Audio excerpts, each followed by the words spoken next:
விருச்சிக ராசிங்கிறது கொள்கை பிடிப்புடைய ராசி.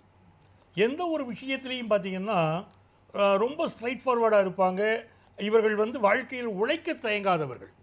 அப்படிப்பட்ட இவர்களுக்கு என்னன்னா இந்த சனி பகவானுடைய விஷயத்தை சொல்லும்போது மனதிற்குள்ளே இந்த விருச்சிக ராசிக்காரர்கள் ரகசியத்தை வச்சுக்கிடுவாங்கன்னு உங்களுக்கு தெரியும். மனசில் ரகசியம் வச்சுக்கிட தெரியாத ராசி எதுன்னு தெரியுமா உங்களுக்கு? மிதுன ராசிக்காரங்கள்ட்ட மட்டும் ரகசியத்தை சொல்லிடாதீங்க. அடித்து கூட கேட்பாங்க, அப்போ கூட சொல்லிடாதீங்க. ஏன்னா ரகசியம் மனசில் தங்காதவங்களுக்கு. இப்போ இந்த விருச்சிக ராசி மனசில் ரகசியத்தை வச்சுக்கிட்டு சொல்கிறாங்க பாருங்கள். இவங்களுக்கு இந்த தடவை ஒரு சோதனை. 2ஆம் இடத்தை சனி பகவான் பார்க்குறார். நாவடக்கம் வேணும். விருச்சிக ராசிக்கு தான் இப்போ நாவடக்கம் முக்கியம். ஏன்னா இவங்க பேசுகிற பேச்சுனால குடும்பத்தில் பிரச்சனை வரும், பேசுகிற பேச்சுனால ஆஃபீஸில் பிரச்சனை வரும்.